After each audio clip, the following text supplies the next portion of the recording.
மண்டப செந்தாமரை பூம்பாதச்சிலம்பு பல இசை பாட பொன்னரை ஞானும் பூந்துகிலாடையும் வண்ண மருங்கில் வளங்கழகெரிப்ப பேழை வயிறும் பெரும்பாறு கோடும் வேடமுகமும் விளங்கு செந்தூரமும் ஐந்து கரமும் அங்குசபாசமும் நெஞ்சில் குடிகொண்ட நீலமேனியும் நான்றவாயும் நாலிரு புயமும் மூன்று கண்ணும் மதச்சுவடும் இரண்டு செவியும் இலங்கு பொன்முடியும் திரண்ட முப்புரி நூல் திகழொளி மார்பும்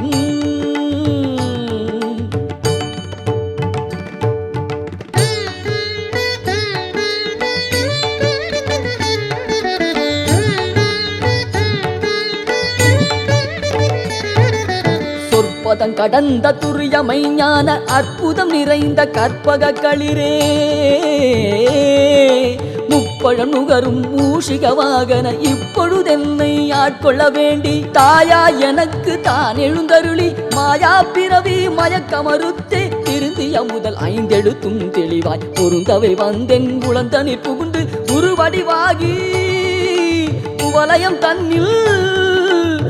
வடிவாகி குவலயம் தன்னில் திருவடி வைத்து திறமிது பொருளென பாடா வகைத்தான் மகிழ்ந்தன கருளி கோடாயுதத்தார் கொடுவினை களைந்தே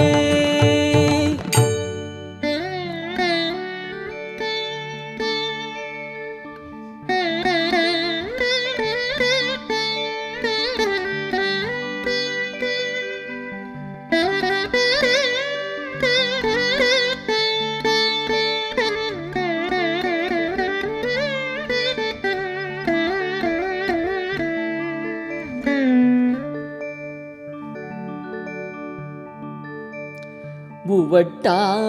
உபதேசம் புகட்டியன் செவியில் தவிட்டாத ஞான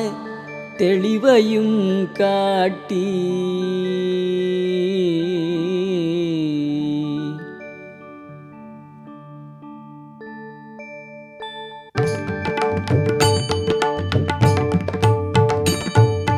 ஐம்புலன் தன்னை அடக்கும் வாயும் இன்புறு கருணையின் இனிதன கருளி கருவிகள் ஒடுங்கும் கருத்தினை அறிவித்து இருவினை தன்னை அறுத்திரில் கடிந்து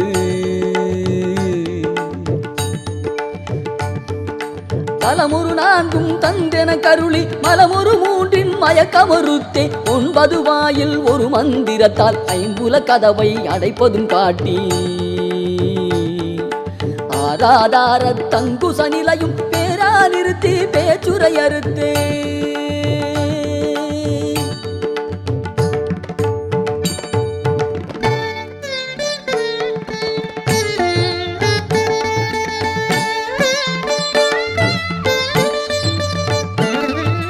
இடைவிங்கலையின் எழுத்தறிவித்து கடையில் கழுமுனை கபாலமும் காட்டி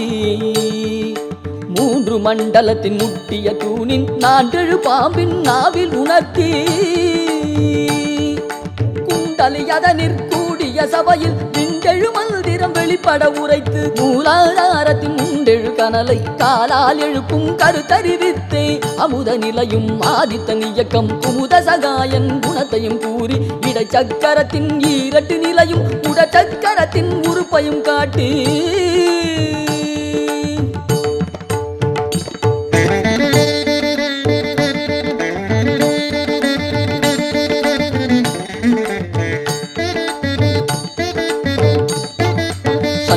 தூலமும் சதுர்முக சூட்சமும் என்முகமாக இனிதன கருளி புரியட்ட காயம் புலப்பட எனக்கு தெரியட்டு நிலையும் தரிசனப்படுத்தி கருத்தினில் கபால வாயில் காட்டி இருத்தி முக்தி இனிதன கருளி என்னை அறிவித்து என கருள் செய்து உன்னை வினையின் முதலை களைந்தே வாக்கு மனமும் இல்லா மனோலயம் தேக்கியே எனது சிந்தை தெளிவித்து இருள்